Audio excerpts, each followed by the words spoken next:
Welcome to the Honest Designers Show, your transparent look into life as a modern designer.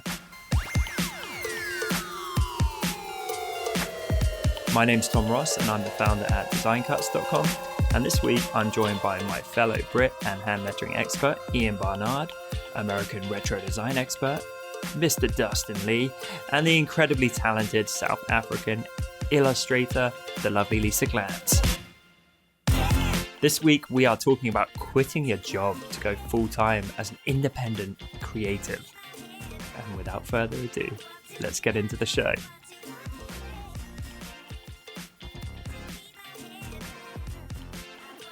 What is up, guys? What's up? What's up? How are you doing? Good. So we've got our new format. We don't know if anyone actually is going to like this. They're probably going to be like, get on with it. Let's jump straight into the topic. But, you know, we're experimenting. Quick question. I mentioned we've done this one with people that have interviewed at my company. If you had to... Oh, no, actually, no, I've got a different one. If you had any superpower, what would it be and why? Oh, no way. Small one. Bionics on. Like that kind of superpower. Like what? Bionics on. You guys don't know that. Okay, clearly it's a South African Bionics on. Never mind. What is... It's obviously a South African thing. No. Is that a South African superpower? Masters of the Universe. The ability to consume vast quantities of biltong in a very short space of time. That's the worst That is accent the I've worst ever heard. accent. I do apologise. Okay. Superpower. Yeah, superpowers. What are we talking? Mind reading and mind control. Is it the same Oh thing? my god. Yeah, that's quite dark. Oh. Quite manipulative. Feels pain. Well, what are you gonna be doing with these powers, Lisa? You will like my design. Yeah. You will buy all of my surface patterns. How about you, Dustin? I would like to be able to manipulate time. Nah. Okay, a lot of manipulation going on here, guys. I'd just like to fly, really. Flying's awesome. Yeah. That was my one. So Obviously. I'll be flying next to you, buddy. Yeah. But if you fly, you're immediately that going to would get have to go. captured and tested and probably killed and like dissected by science. Whereas Dustin and I, we won't be found. We'll fly off. But don't worry, I'll make time go backwards and make you come back to life. Yes. You can thank Don't me worry, later. I'll manipulate the person who actually got you in the first place. So, Lisa, I have to know, what would your first manipulation be?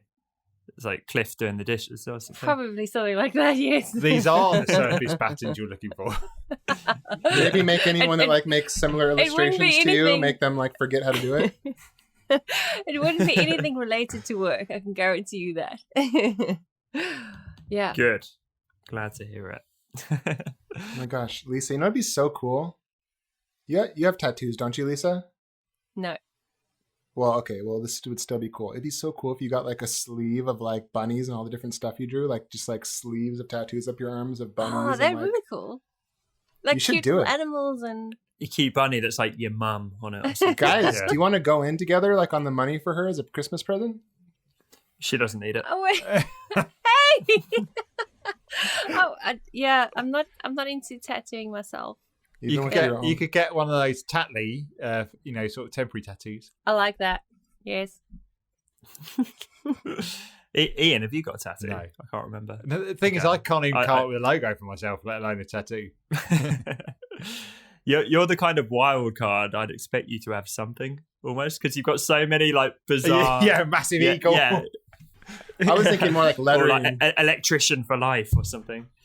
You've got all these like random things you come out with where it's like, we'd never expect that of you. like lettering daddy, like tattooed across your entire back. Or maybe across like your belly. There's two reasons why I wouldn't have it. One is because I probably spell it wrong. Don't And use the grid builder, and mate. what if your taste Like, changes? grid builder for life. Use the grid builder. Just going around conferences topless. Yeah, could have like Just with- grid with- builder. with- Get it now. Get it here with like with a Bitly link underneath, Yeah. or a scannable code like our hoodies. You use code my back for 50% off. Okay, so today's topic, There's nothing and to I do think with that. nothing to do with this, and I think this is going to be a short and sweet episode because Ian has to run. Or no, if you're getting really into it, I'll just disappear into into the void. Into the ether. Okay, sounds good. We're talking about quitting your full-time job to go full-time. I mean, I guess we're talking about freelancing, aren't we? Are we talking that, or are we talking? Is it not too? Is it ever too late? No, we're talking that. Okay. Complete different topic. Sorry. Yeah. Sorry. So come on, Lisa. But yeah, I think there's so many people, and you were the one actually, Lisa, when we were planning this episode, you were saying you do get asked about it quite a lot in terms of people wanting to make that leap. And, you know, I'm doing a 9 to 5. I'm not totally satisfied, or, you know, it's not my true passion. How on earth do I go and you know, full time do what I love? Yeah, their reservations or worries is not how do I do it. I think people kind of have an idea of what they need to do. It's just more a case they almost want somebody to say it's okay, like go for it, and two, you can make this work. It does take hard work and dedication, but it'll work. You know, it worked for me. It worked for you guys. It is possible. They almost want to hear that okay, and because I think a lot of people that by the time they email me, and maybe Dustin, I know you mentioned people emailing you as well, they have done a bit of research. They've done some thinking. They've planned stuff in their head. It's what we were speaking about the previous episode about being perfectionism. I think they've fallen into that trap of they want the first thing that they put out there to be perfect. Or when they approach a client for work, you know, like, I don't know, when they do their first freelance gig, they want it to be perfect. So they almost need that permission from us to say, it doesn't have to be perfect. Just start. Literally start today. And so you think it's more of a mindset thing? Yes, than a step by step, practical correct. thing. Because I think, you're right. People know those things. It's like you build up a runway, you manage your expenditure so you can accrue some savings to ease with that transition. You maybe start it as a side hustle. So you can kind of build it up and reduce the risk of making that leap. So you're not jumping into nothingness. You're jumping into something that has built up some legs in its own right. During that period, you have to work harder because you're juggling two things, but it's all risk. I think you're right. They kind of know all that, or at least we talked about it on this show. Yes. So I have to counterbalance that though, because I did I did quit my job. I worked at a bank, and I literally quit my job one day. That's insane. And that it was is like, insane. It was like if you've ever seen the Wright brothers, like when they did their first flight, and it just goes right down the cliff and crashes. I mean, that's what happened. It was like I quit the job, and like there was no wind beneath those wings. It just that baby just crashed for 3 years. But could you have put stuff in place that wouldn't have been so frisky? Yeah, so catastrophic car crash. You don't know what you don't know. You know what I'm saying? Yeah, I mean, you were probably. In fact, you weren't even like in a position. Didn't you have a baby on the way?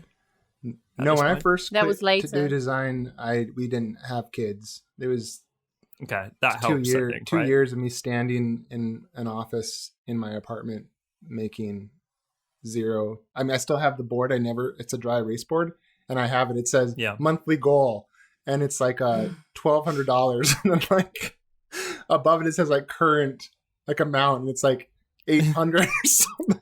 Like I'm only I'm not laughing because like I'm sure a lot of people are in that position, but it was hard. I mean, I kept that because I remember, man, the struggle is real. Trying to it is real. Trying to drum up $1,200 in business when I like was starting my first business was hard, man. No, it and is. lady,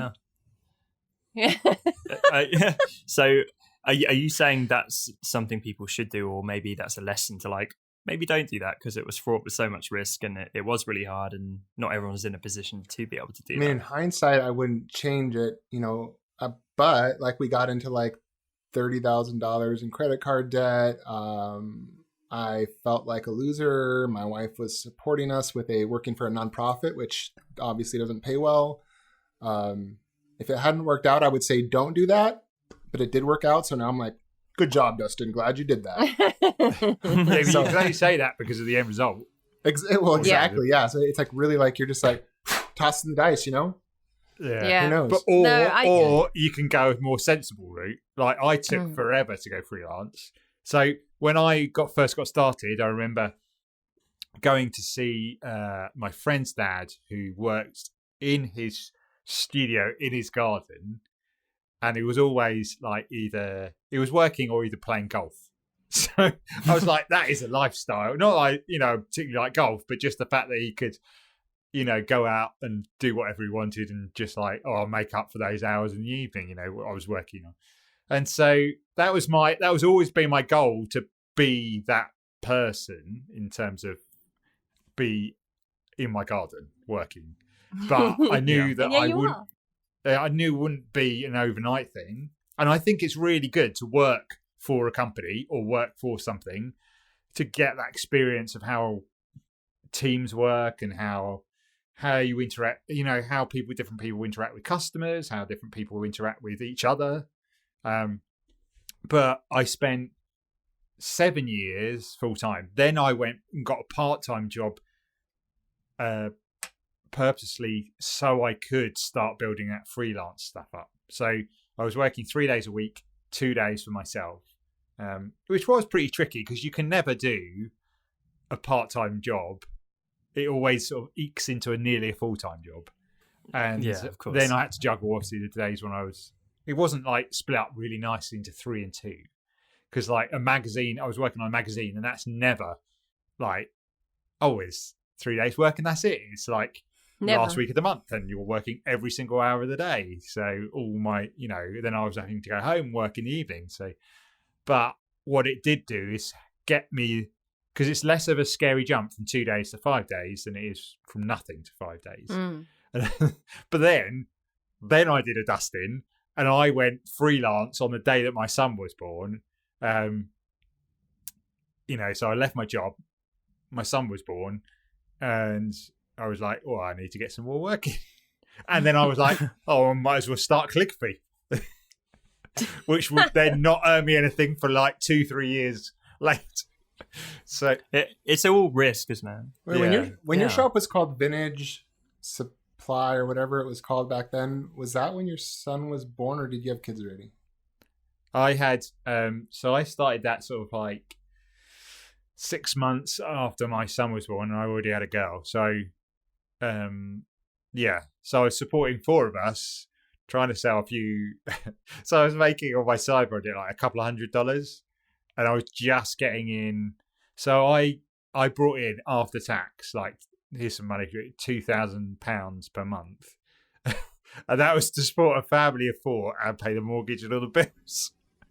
So literally nothing. Probably isn't going to work. Just covered that, and there was luckily a little bit coming in from my wife, like a little bit. I remember back then we were competing so hard. Well, I don't know what you were thinking, but I was thinking in my head, I'm competing so hard against this guy.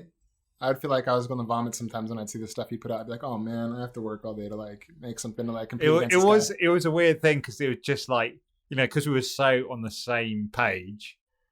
And I was just like, please don't release another product, please. Oh, he's released another product, and it's really good this time. And he's written a really good copy, and the visuals are really good. Oh. You wouldn't, we've said before, though, you wouldn't have gotten as good as you were without that healthy competition. Yeah. Yeah, I remember feeling the same way. In fact, when we started this podcast, even, I remember being like, that guy caused me so much pain. Can I do this? And now I love you. Like, I don't even think about that anymore. Like, I think, it's just this really sweet guy that was just trying to provide for his family and just working. But you put like a little like super like genius level 11 guy working, like just destroying your business. Like why he just drinks martinis in like a place that looks like it's been interior decorated by Satan. And then you're like, it's just like a sweet British guy with kids, like just trying to make his way in the world. Yeah. And the thing is, it's like, that was back when we didn't have Brexit. So it was like the pound was strong against the dollar. So it was like, I got $200, which is only £100. So like every time I'd have to halve it, I was like, I haven't done so well this month. Oh, wow.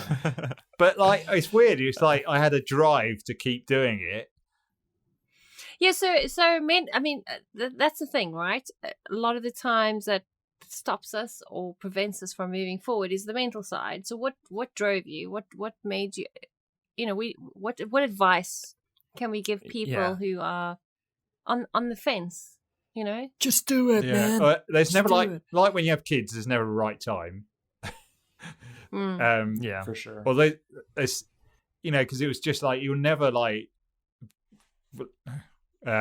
there'd never be like the perfect moment, but you can prepare for it. So with freelance, you prepare for it. I made sure that I did have 3 months worth of, I don't know where I heard it from, but I just made sure I had 3 months worth of wages, because that's 90 days. Maths going out the window. Yeah. That's 90 days. And I thought, okay, that's 90 days. If I have nothing for half of that, like 45 days of nothingness, that's 45 days of, I can try and find a job. If it really comes down. You know what? I'm really glad you mentioned that, because as Dustin was telling his story, I don't want people to split this into two options, right? So it's not that you have a nice cushy job and you do this crazy maverick move and you jump into working for yourself. In Dustin's case, he got in 30 grand of debt. He struggled for years and thankfully it paid off. But for a lot of people, they jump in, they struggle, and then go, oh, this is too hard. And they just go and get another job. Which so is don't fine think that if that's the route you want to go. But that's 100% fine. And like we employ people where they've told us that at interview. And it's not that they're a loser or they gave up or anything. It's that it wasn't the right fit for them, because it is really hard and really horrible and really stressful at points. And they just said, you know what? Like, I gave the whole business thing a go, and it is like, it ate up all my spare time. It's disgustingly hard, and it's not the right fit for me. I want to enjoy my life a bit more. And we're like, that's cool. So what I don't want is this like glamorized picture where it's like, that's, to be encouraged, because no one should have a 9 to 5. 9 to 5 is suck, and we all need to be crazy entrepreneurial freelancers. That's not the case. No. Agency life can be amazing. Like working a general 9 to 5 can be amazing. But I don't want people to feel like, right, I'm jumping in with both feet and I will not deviate. This is my life now. You need to actually do it and then look around and be like, is this really what I want? Now I'm living it. Like, does this really make me happy? And if it doesn't, just go back and get another job. Absolutely. Like you mentioned a lot of the times, Tom, it's okay to pivot. It is Exactly. okay. Absolutely. And the thing is, there's pros and cons of freelancing. If you've never done freelancing, the worst thing is not knowing how much money's, not knowing where your money's coming from, or whether you were going to earn any money that month. Because like the thing I miss about working for someone is that you have a regular paycheck and it's easier to plan. It's way easier to get a mortgage if you're not freelance, because you just say, here's my end of year, how much I earn or how much I earned. Whereas you have to supply 3 years of all your tax. Oh my gosh. And stuff I just did that for our new house, and it was like in a colonoscopy. I mean, like they wanted to know stuff that, I mean, it was crazy. I never had someone dig so deep into my business, including myself. Lisa, did you have that as well? Absolutely. And in fact, we got to a point where they asked so many things from me that we just said, forget it. That's what I did too. I wrote my real estate. I was like, I'm done. This is like, I feel like I'm never getting a house. I feel like I just got a part-time job working for the lenders, providing paperwork for no reason.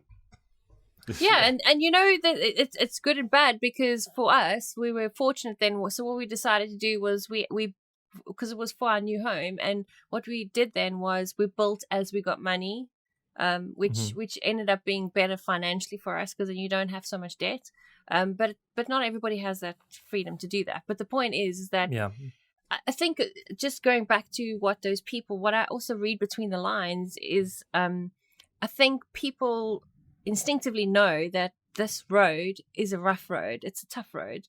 And I think another reason why they're apprehensive is because of how difficult I think they think it will be. And I mean, I don't ever sugarcoat it. It is difficult. It's a rough road. It's not something that you can, I mean, let's face it, we all work our buns off. Working for somebody, getting a paycheck, taking leave is like, oh man, I dream of those days. But and switching off. Exactly. That's what I miss. So forget about that. That's the good stuff. That's a mental leap in itself. But this kind of goes back to last week and what Tom had talked about perfection, acting quickly, because Lisa, Yes. you had said, how do you keep the motivation going when you're doing this? And that's where I think the acting quickly, like we were talking about last week, comes into play. Yes. Because I feel like what actually gets things off the ground is you have to it's like you have to have that matrix moment where like all of a sudden you realize. I remember, for instance, with Retro Supply, I remember the moment when all of a sudden I realized that this was going to work. It took a lot of random experimenting with stuff, and all of a sudden I was like, wait, this isn't just like a fake thing. This can really happen. Yes. And once that happens, you feel like your brain, it literally feels like a new part of your brain gets activated, and all of a sudden your energy goes up and everything becomes clear, but you got to act fast and keep doing things until all of a sudden it's like, psh. Yeah. And until that happens, it's really hard. It is. Is it kind of like learning a language where one day it clicks? I've never learned language. I think I could get Never this. learned a language. I had this, nor have I. I just hear that's how it works. Yeah. I had the same thing, Dustin, when I realized, okay, I can actually quit my freelance. Okay, this sounds weird, but I can quit my freelance business to become a freelance illustrator. No, yeah, I remember reading books like the 4-Hour Work Week and blog posts about, and essentially these are all just about making small businesses. But I read those and I thought maybe the only people making money off this are the people writing the books. And then one day it worked, and I was like, it's real. Oh. But it is a journey, and it's a damn long road. And even when that evolves, I'm sure since then your business has evolved so many times and through those evolutions, it hasn't been easy all the time. So I think, but you see now what we already have tasted this beautiful chocolate cake, and we know how good it is. So we're willing to fight for it. And those that don't know what the chocolate cake tastes like, they kind of like, they know it's going to be good, but to actually get a taste is going to be damn difficult. So I understand that apprehension. I understand the difficulty in the decision. But as Ian was saying, if you plan, I mean, I planned my first freelance, going from working for somebody to graphic design freelance. I planned it so well, but I took action. I wasn't like just planning and never took action. My planning also involved like saving money. I had enough money for so many months. I had a plan of how I was going to get work in straight away, all those kind of things. So that is important to do that. But all you could do Dustin's route, and I don't know, that to me is scary. The wild card. Yeah. So Lisa and Ian and Dustin, actually, my name is Danny Deliberator, and I'm on the fence, and I have been for ages, and I really feel in my gut like this is going to be for me, but I just can't seem to make that leap. So if you had like one sentence to say to me or one thing to say to me to motivate me to do it, what would that be? Well, the first thing, is this a two-way conversation or is it just like a one-way? This is your motivational moment. The most important thing is how badly do you want it, because that decides. Really badly, I just can't seem to do it. Well, then you don't want it that badly. No, I'm kidding. Tough love. No. Yeah, Lisa just I think destroying that. Yeah, I think you have to you have to make difficult decisions, and a lot of it is time, because that's all you have at the moment, right? So you don't have like a massive amount of clients, you don't have whatever, but the point is that you've got time on your hands to negotiate. So are you going to be sitting watching Netflix at night, or are you going to be sitting working on a new product that you're putting out, if that's what you want to do, or finding clients if that's what you want to do? Your side hustle. Yeah. So whatever it is that you desperately want to do, that you feel is a good fit for you, are you really giving it 1000% in your every living spare moment? I like it. What have you got for me, Big D? I think a really like a hard question, probably a harder question to answer than probably actually just doing it, is what you want the thing that you truly want. So people think they want this, but why do you want it? Do you want it because you want more free time? Do you want it because you don't have to answer I just want a Lamborghini. Oh, then you're in it for Okay, the well wrong then you have reason. to ask yourself the question, like, why do I want the Lamborghini? Is it because I want girls? Is it because I want to impress people? Is it because I want to make my brother-in-law feel jealous of me?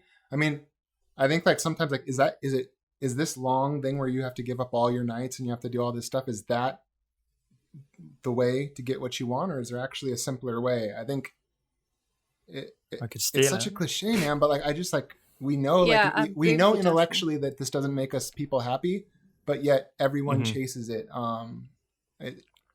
Yeah, it's kind of like when we had Mark on from Creative Waffle, and he was saying, well, everyone's following this dream of being like an influencer or whatever you want to call it, and he kind of just was following that path because everyone else was, and it's the done thing. And then he got introspective and is like, actually, I don't think that's for me.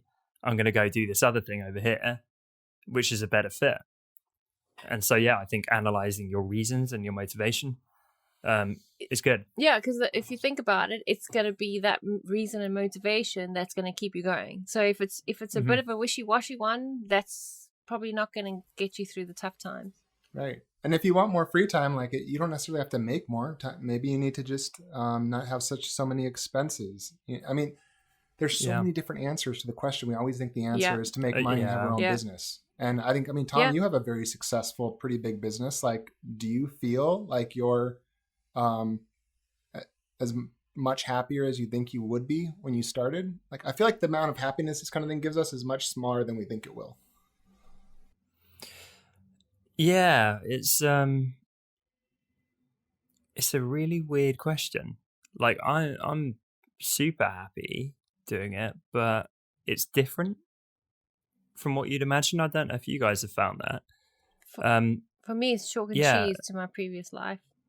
I mean, I feel like, I can totally see that with you, Lisa. I think for me, it is just so, it's, I think, more kind of hectic than I imagined. Yes, I have to admit, and more, like more full on.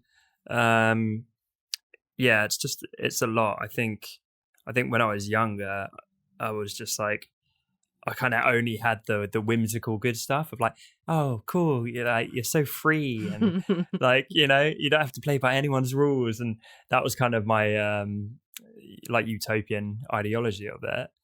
And then in reality, it's real work. Yeah. It's like you're like absolutely grinding. You're like putting yourself through all kinds of stuff. You do get this kind of internal voice crying out for like, just give me a rest, or like a bit of time off, or like, vacation or whatever. Well, it feels like, I think you guys play basketball over there. You know how you can like people spin a basketball on their finger? Yeah. It's kind of like learning to do that, except for once you get it started, they're like, okay, now it can never fall off. So once the business gets going, it's like it's spinning. But my finger hurts. Right. You don't get to let the basketball drop really off. So then once it's spinning, okay, well, now stick around for 10 years because you need to keep your finger up. Yeah. Mm-hmm. And at this point, your finger is eroded down to the bone. It's like worn through the flesh. And you're starting to say like, did it really make me as happy as I thought it would to get this thing spinning on my finger? Because now I'm not allowed to stop. But the weird thing is, it's like if you compare that to not being able to spin the basketball for a second, and it's like, which one would you rather have? Do you want to be there with the finger up, getting eroded down to your bone? Yes. Or do you want to be like the inept person where it's like, I just can't get this to work at all. I feel so crappy and inexperienced. And for me, like, I wouldn't want to be doing anything else, but I'm not part of this kind of mass lie where it's like, you love every single second of it, and it's just rainbows and unicorns. No, you can't think that. And it's like, if you love it, it's super easy as well. It's like, no, it's like really hard. It's hard work, but it's a weird conflict, because I feel like I'm so much gladder I do this than that I did what I did before, and at the same time, I also feel like I'm not any happier. But then the other part of me is like, but I am, because I don't do that other thing. Like, I don't know how they go together. Do you feel like you're happier in a macro sense? You're happier in a wider sense of fulfillment and passion, but maybe not that much happier like day to day. Yeah. Does that make sense? It does. So make it's like sense. the big box is ticked, but you still get the day to day crap. And the thing I miss is the the banter with other people. I sometimes me feel too. quite. Well, I'm sorry, mate. I thought we delivered. Yeah, only once a week though, for like an hour and a half. Yeah, no. If I were you, I would want a regular dose of us. Yeah. The thing is, you know, bouncing ideas off people. The thing is, I live in quite a small town. You know, I've got my family regularly with me, but I love that conversation I had with other designers, and how if you were stuck on something, you could ask someone and they'd, you know, suggest some stuff, and they're in that zone, so they can just quickly like fire some stuff off, and that just suddenly pings you out of that. You know, you've got that block or something on a job you're doing, and suddenly you're out of it. Mm-hmm. Whereas, even though I'm connected via, you know, through social media and stuff like that, I still miss. It's not the same. Just that general being with people, and so I have to sort of muster that in with like meeting people. You know, the thing is that I find that I like about it is the flexibility. So I can organise to meet with other designers if they're, you know, around, but it's not the same as just walking into a day-to-day office. You know, where you. Sorry, side note, this just popped back in my head. I know we're going to reach out about it. Are you still happy to come and do a mural in our new office? Yeah, sure. Yeah. Like, speaking of being around people and in that environment, because we're finally ready for you, and it'll be so fun to have an Ian Day. Yeah, an Ian Day. An Ian Day. We could all do it together. Which basically, oh God, we'd ruin it. It's all right. I'll do the outline, you colour it in. Okay. Just before I go, I was just thinking about like an analogy of like a skydiver, how you don't just go up on the plane, just jump out straight away. You have to do a lot of preparation beforehand, and it's still scary, and you still jump out, and you go through that experience, which doesn't last very long, and you get to the point, you're either like, I'm glad I did it, but it's not for me, or you get to the bottom and you go, I just want to go straight back up again. And that's the thing, is that you can't, or for some people your parachute doesn't open, and that's and that's when you don't prepare. You see, plan, prepare, sure. all the purrs. Yes. But you can't tell someone what it's like to jump out of a plane. You have to experience it yourself. And so when you land, you'll realise, and it's okay, like you say, it's okay to try it and say, actually, this is not for me. You're not a failure or anything like that. But if you land and you think, actually, this is what I like the flexibility. I like the fact that I can do my own thing. I like the fact that there's no middleman between what I earn and the client. It's, you know, just what. But there is a risk of dying. There is a risk. I love that analogy, and I feel like we're in quite an analogous, if that's the word, mood. But I've got one which springs to mind as well. Ian has to run. Bye, Ian. See you later, mate.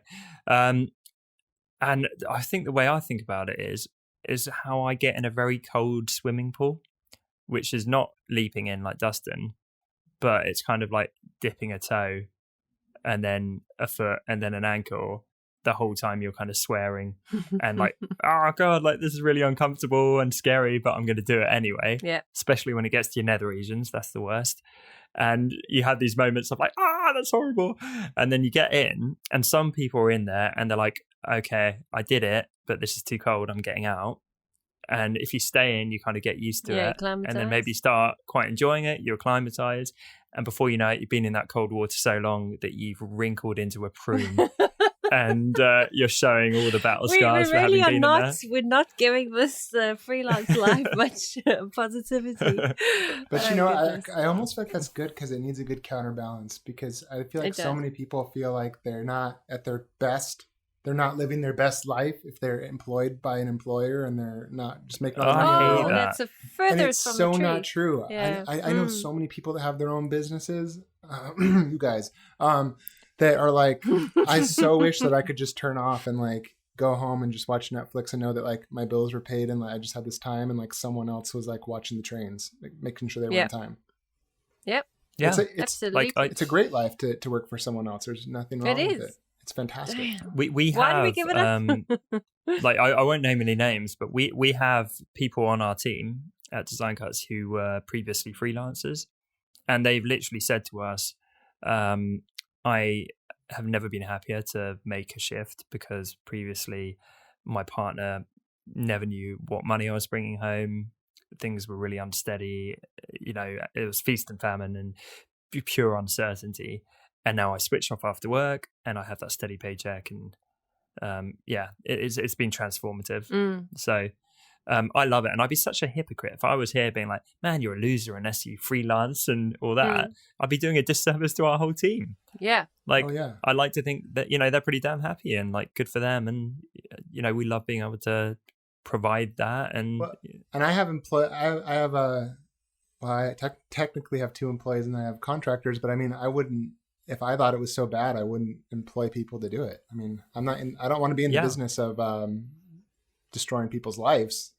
I think it's a legitimate, great way to make a living. So what are we saying? We're saying that the grass is definitely not greener either side. It's just whatever lawn is the better fit for you. Exactly. And do you prefer? And it might be the freelancing is. Yeah. In which case, go for it. But go with your eyes opened. If you can, build a runway. If you can, build up a side hustle or whatever. Reduce risk as much as you can. But whether you do that or you do the jumping with both feet, crazy Dustin approach, realize it's not a life sentence and you can always pivot and revert back to your old life. And if that's what you do, then at least there's no regret, because I think regret is the worst. If you get super old and you look back and you're like, I never did that thing and now it's too late, that's horrendous. But if you're like, you know what, I gave it a good go and it wasn't for me, no regrets. I think it's like to bring Alan Watts back into the equation again. He tells that famous story about the Zen master guy who someone came to him and said, how do you achieve like nirvana or something like that, right? Or enlightenment. And he's like, come with me into the river or the ocean or something. And then he brings him in and then he dunks the guy underwater and the guy's pulling to get up and fighting as much as he can. And he finally lets the guy up and he says, when you want it as much as you wanted that oxygen, that's when you'll get it. And I feel like unless you desperately inside, like something just scratches away at the inside of you, killing you inside. If you don't go try to do that thing, then probably the reason is not the right reason you want to do it. Like I felt like I just can't live unless I do this. Same. And so I did it. Like it was almost like a horrible compulsion that I couldn't stop. Yeah, it's like you're shutting down your true self by not doing it. You're living a lie. Yeah. And like they say, right, you only make a change when staying the same becomes too painful, too uncomfortable. Right. So it's not actually the thing that you want. It's not the chasing the thing. It's actually extracting yourself from your current situation. Because if that is comfortable, even if the other thing's better, people stick to comfort more than uncertainty. So generally it takes some kind of catalyst or just reaching that breaking point of like, I can't do this anymore because it's the wrong fit for me. It might be a good fit for other people, but for me, it's the wrong fit. Well, even me quitting my job and going cold turkey into just trying to do freelance, the reason that happened was because I was getting married. And I felt like if I get married and I have this job at the bank, then next thing you know, we're going to buy a house, have a mortgage, and I'm going to be stuck as a banker and I'm going to be 60 years old. So I thought I got to drop my wife's expectations, so to speak, now. So I am a nobody. Like I can't start as a banker. I have to start at zero. Yeah. Or else I'm going to get stuck. So it wasn't like I was being super risky. It was more like I was like, if I don't jump out of this plane right now, I'm going to end up flying on this plane all the way to Antarctica. Yeah. Yeah. No, it's a good move. Yeah. Yeah. Brave. Well done, Brave. Mate. I think that's roughly what we've got time for. And I know Ian had to jump off, but have we caught up since the event in London? Did we tell you about that? The Creative Waffle event that Mark mentioned? No. Maybe we haven't recorded since then. So the bottom line is Mark did amazingly. And like it was so impressive what he pulled off. It was, I don't know how many, it was at least like 70 people, I think. Wow. It was really a lot. Pictures looked well done. Yeah, it was super well done. Really impressive. Had some great speakers as well. And what really got me, and you guys will enjoy this, like quite a few people came up after we were done talking. We all went down the pub together and made a point of saying like, I love the Honest Designers Show and I'm a regular listener. And it always puts it in perspective for me, because when you hear there were like quite a few students who were saying like, literally, I'm listening to this, like it's getting me through my degree, or like I listened to it on the commute back from college. Wow. And they're like super up to date as well. They were like, listen to the one that just got released and that kind of thing. And so I know those people that we hung out with and drank with are listening right now. And that means so much. So you know who you are. Like, you know, we met a bunch of you and you're all lovely, but like, we appreciate you so much. There was one guy, this big guy called Pete, who traveled down from Nottingham specifically to come and meet Ian and I, which is crazy. That is crazy. And you're so lucky you get to meet these people. It's the nicest thing in the world, to be honest, to actually like be able to have a drink with them and meet them properly. It's a little bit, you know, better than just reading a podcast review or something. Absolutely. And it puts it back in perspective of like, you know, why we do this podcast, and we want to just try and give back as much as we can. So to those guys and everyone else who listens, not to sound all soppy, but we appreciate you, and you really do mean a lot to us. For sure, 100%. So I thought I'd share that. I know you guys couldn't be over, but I'm sure at some point the four of us are going to be together, and I'm sure we'll be able to connect with some of the listeners in real life. Yes. That would be cool. We belong together. I love it, Dustin. Why are you guys laughing at that? Because I thought we were going to break out into another song. We belong together. I had it started playing like Sting in my head, where it's like, every move you make, I'll be watching you. Every cake you bake. Yeah, exactly.